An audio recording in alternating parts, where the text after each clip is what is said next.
لله الحمد لله نحمده ونستعينه ونستغفره ونؤمن به ونتوكل عليه ونعوذ بالله من شرور أنفسنا ومن سيئات أعمالنا من يهده الله فلا مضل له ومن يضلله فلا هادي له ونشهد أن لا إله إلا الله وحده لا شريك له ونشهد أن محمدا عبده ورسوله أرسله بالحق بشيرا ونذيرا بين يدي الساعة من يطع الله رسوله فقد رشد ومن يعصهما فإنه لا يضر إلا نفسه ولا يضر الله شيئا كما قال الله تعالى في القرآن المجيد والفرقان الحميد بعد أعوذ بالله من الشيطان الرجيم بسم الله الرحمن الرحيم قل إن كنتم تحبون الله فاتبعوني صدق الله العظيم وصدق رسوله النبي الكريم نحن على ذلك لمن الشاهدين والشاكرين أما بعد إن الله وملائكته يصلون على النبي يا أيها الذين آمنوا صلوا عليه وسلموا تسليما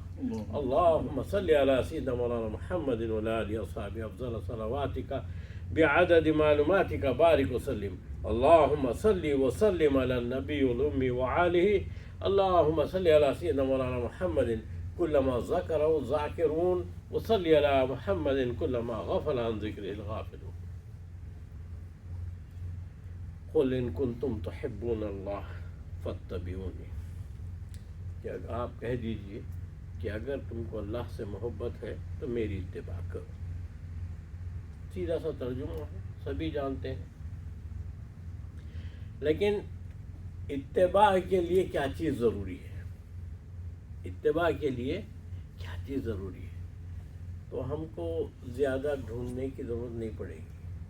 خود ہم حضور سے پوچھ لیتے ہیں تو حضور کا ارشاد ہوتا ہے کہ لا یؤمن احدکم حتی اکون احب الیہ من والدہ ولدہ والناس اجمعین. تم اس وقت تک کامل مومن ہو ہی نہیں سکتے جب تک کہ میں تمہارے نزدیک اپنے مال، ماں باپ وغیرہ وغیرہ سے سب سے زیادہ عزیز نہ ہو جاؤں. اور یہ عزیز ہونے میں کیا ہے؟ جب نبی کریم صلی اللہ علیہ وسلم کو ہم اس حد تک چاہیں گے تو نتیجہ یہ ہوتا ہے کہ ہم اتباع کرتے ہیں. نتیجہ یہی ہوتا ہے، محبت کرتے ہیں تو محبت کا نتیجہ یہی ہے کہ اتباع کرتے ہیں. اور ہمیشہ وہی فکر رہتی ہے کہ ہم کس طرح سے نبی کریم صلی اللہ علیہ وسلم نے اپنی زندگی میں ہم کو کر دکھایا ہے، یہی فکر رہتی ہے اور اسی پہ چلتے ہیں. اور اس کا نتیجہ یہ ہوتا ہے کہ اللہ تبارک و تعالیٰ مقام عطا کر دیتا ہے. اللہ تبارک و تعالیٰ ایسے ہی لوگوں کو مقام عطا کر دیتا ہے جو نبی کریم صلی اللہ علیہ وسلم کی اتباع کرتے ہیں. ہر حال میں اٹھتے بیٹھتے چلتے پھرتے ہر حال میں یہ سوچتے ہیں کہ ہمارے آقا کیسے کرتے تھے، اٹھتے کیسے تھے، بیٹھتے کیسے تھے، کسی سے گفتگو کیسے کرتے تھے، کسی کی دل آزاری ہو کسی کی کسی وجہ سے تو ان کو جا کے آپ کس طرح سے کرتے تھے، غریبوں کی کس طرح مدد کرتے تھے. ہر حال میں وہ یہی سوچتے ہیں. یہ ہے اللہ سے محبت. اگر حضور سے محبت ہے تو اللہ سے محبت. حضور کو چھوڑ کر اللہ سے محبت کرنا یہ گمراہی ہے. یہ گمراہی ہے. کیوں کہ اللہ کو تو ہر کوئی مانتا ہے. یہود و نصارہ بھی مانتے ہیں، حتیٰ کہ ہنود بھی مانتے ہیں. ہندی جو ہے نا، انڈیا کے ہندو لوگ وہ بھی مانتے ہیں، اللہ کو ایک مانتے ہیں. ان سے پوچھو ایشور کون ہے تو وہ کہیں گے ایشور تو ایک ہی ہے. نام کچھ بھی رکھ لیں آپ اللہ بولیں یا گاڈ بولیں یا کچھ بھی بولیں، وہ کسی ان کی اپنی زبان ہے، ان کا سماج ہے. تو ایشور کون ہے تو وہ کہیں گے وہ ایک ہی ہے. وہ گاڈ کون ہے دیں گے. آپ دیکھو یہاں کی کرنسی پہ بھی نوٹ کیا لکھا ہوا ہے، وی ٹرسٹ ان گاڈ، یہی لکھا ہوا. تم سب کوئی مانتے ایک ہی ہے تو اس سے فائدہ نہیں ہے. آپ کو اپنی جو ہے نا زندگی میں اچھے سے گزارنا ہے جس طرح سے اللہ نے چاہا ہے، تو اس کے لیے حضور سے محبت ضروری ہے. اور حضور سے محبت کے لیے آپ کو اس پر عمل کرنا ضروری ہے کہ حضور نے کس کس بات کا حکم دیا ہے، کس طرح سے چلنا چاہیے، کس طرح سے چلنا چاہیے. اس سلسلے میں ہم آپ کو جو ہے نا حضرت سیدنا عمر رضی اللہ عنہ کی چند باتیں بتاتے ہیں کہ حضرت سیدنا عمر رضی اللہ تعالیٰ عنہ بحرین وغیرہ سے مال آتا ہے خراج کا، تو آپ تقسیم کر دیتے ہیں. کس میں تقسیم کرتے ہیں؟ بدری صحابہ کو، جو صحابہ کرام بدر میں گئے تھے اور وہاں سے واپس آ گئے تھے تو شہید ہونے کی نیت سے، لیکن وقت بدلتا گیا، وہ شہید نہیں ہوئے. جن کو ہونا تھا اللہ نے بلا لیا، واپس آئے. سمجھیے اس کے بعد حضرت ابو بکر صدیق رضی اللہ عنہ کا 2 سال گزر گئے، پھر حضرت عمر کا پیریڈ آیا. جب آئے تو آپ نے سب کو بلا کر تقسیم کر دیا، جس میں بدری صحابہ کو 50,000 ہزار دیے گئے دینار، 50,000 دینار دیے گئے. اور حضرت عمر کے حصے میں بھی 50,000 آئے. اب نبی کریم صلی اللہ علیہ وسلم کی سنت کا خیال کرتے ہوئے اب یہ جو ہے نا، دیکھیے حضرت عمر جو ہے اپنے اسی لباس میں، اپنے اسی درویشی لباس میں جس پر کہ پیوند لگے ہوئے ہیں، اتنے پیوند ہیں کہ اصل کون سا تھا پتہ نہیں ہے، پیوند کے اوپر پیوند، patches over patches, patches over patches. اب یہ پتہ بھی نہیں چلتا کہ اس میں کہ جو ہے نا آپ کا اصل ڈریس کون سا تھا، ہر جگہ سے پھٹ گیا. لوگوں نے جب دیے تو لوگوں نے، صحابہ کرام نے دوسرے یہ بیٹھ کر جو ہے نا ایک فیصلہ کیا کہ دیکھو ہم سب مل کر جو ہے نا ایک حضرت عمر رضی اللہ عنہ کو کہتے ہیں کہ ان کو کم سے کم اب تو مال آیا ہے، پیسے آئے ہیں، اللہ نے فراغی دی ہے، تو کیوں نہ ایک اچھا سا لباس پہن لیں. آپ تو ہمارے خلیفہ ہیں، اچھا سا لباس پہننا چاہیے. تو سب نے مشورہ کیا تو اچھا ٹھیک ہے، بات تو صحیح ہے، بات تو صحیح ہے. اور پھر سوال یہ پیدا ہوا کہ کون جا کر کہے گا ان کو، حضرت عمر سے کون کہے گا؟ کسی میں مجال نہیں ہے کہ حضرت عمر سے بات بھی کر سکے.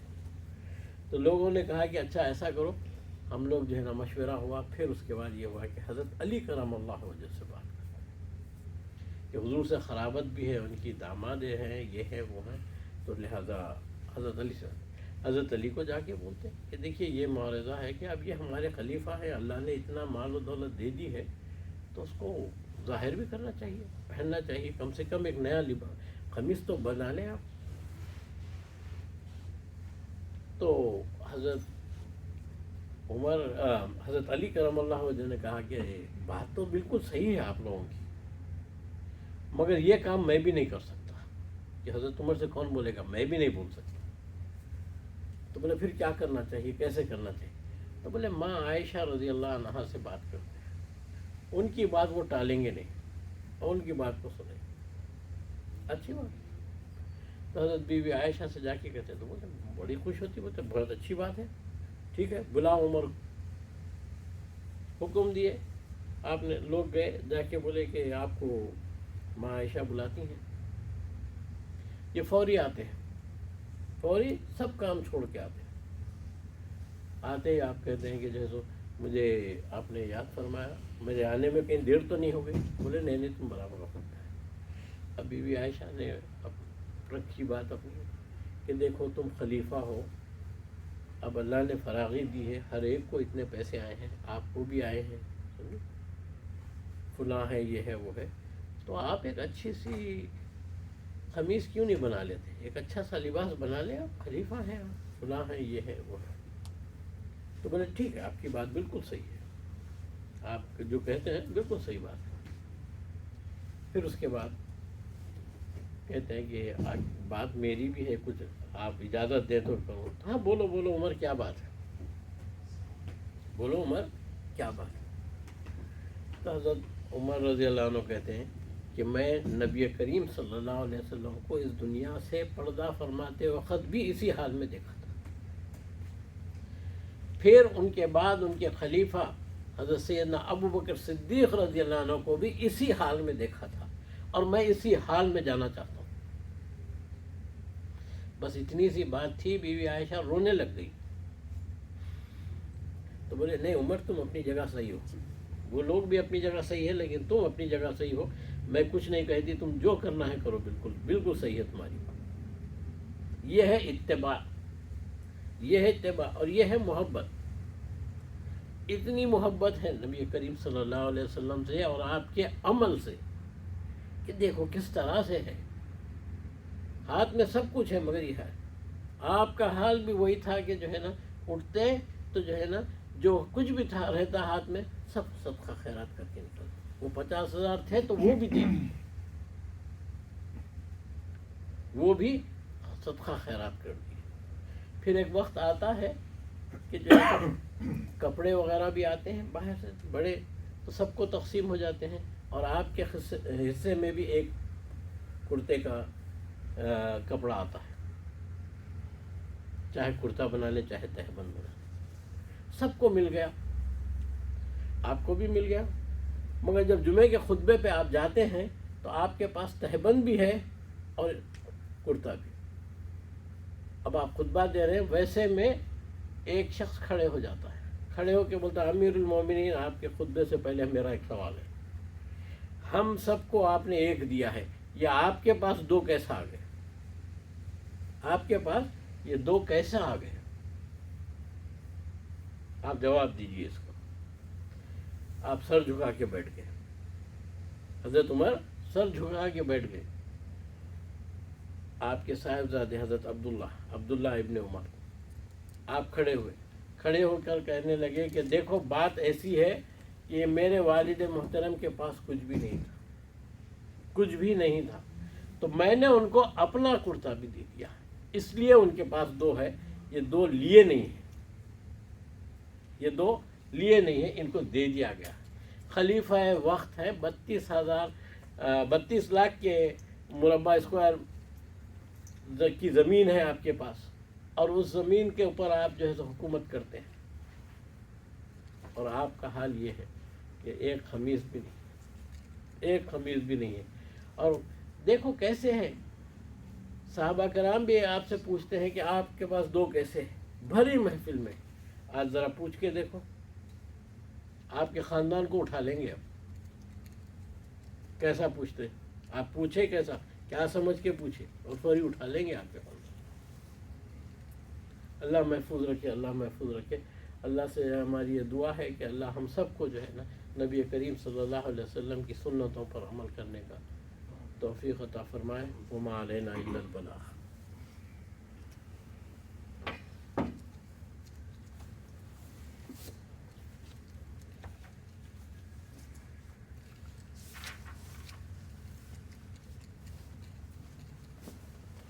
الحمد لله حمدا كثيرا كما أمر, وأشهد أن لا إله إلا الله وحده لا شريك له إرغاما لمن جهد به وكفر, وأشهد أن سيدنا نبينا مولانا محمد عبده ورسوله سيد الخلائق والبشر. اللهم صل وسلم وبارك على سيدنا نبينا مولانا محمد وعلى آله وصحبه ومصحبه الغرر.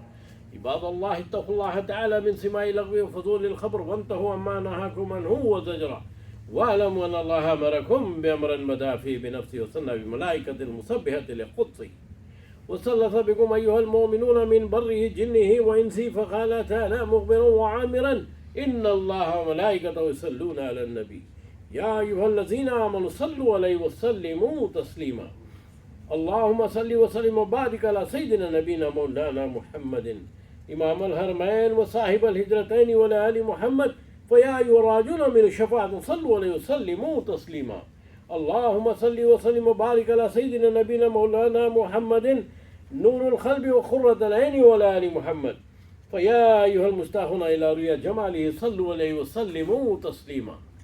خصوصا منهم ظل صلي الأريق أمير المؤمنين سيدنا أبي بكر الصديق رضي الله تعالى عنه, وللزاهد الأبواب الناطق بالصواب أمير المؤمنين سيدنا أبي حفص عمر بن الخطاب رضي الله تعالى عنه, ولا جامع القرآن أمير المؤمنين سيدنا عثمان بن عفان رضي الله تعالى عنه, ولا صدى الله الغالب أمير المؤمنين سيدنا علي بن أبي طالب رضي الله تعالى عنه, ولا ولديه السيدين أبي محمد الحسن وأبي عبد الله الحسين, ولا أمهما سيدتنا فاطمة الزهراء رضي الله تعالى عنها, ولا من المعظمين عند الله والناس المطهرين من الدرس والأرجاس أبي أمارة حمزة بالفضل العباس رضي الله تعالى عنهما, ولا تمام الأشرة مبشرة صلاة وسلام دائمين متلازمين إلى يوم الدين.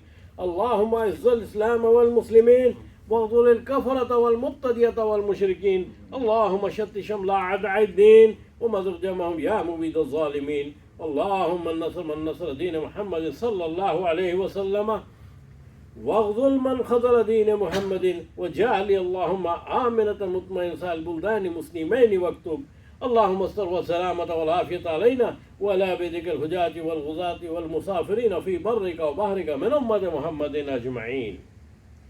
ربنا آتنا في الدنيا حسنة وفي الآخرة حسنة واغفر للمؤمنين والمؤمنات الأحياء منهم والأموات برحمتك يا أرحم الراحمين. الحمد لله رب العالمين. أعوذ بالله من الشيطان الرجيم. إن الله يأمر بالعدل والإحسان وإيتاء ذي القربى وينهى عن الفحشاء والمنكر والبغي يعظكم لعلكم تذكرون. واذكروا الله يذكركم وادعوه يستجب لكم ولذكر الله تعالى أعلى وأعلى وأعز وجل وأهم وأتم وأكبر. وأقيموا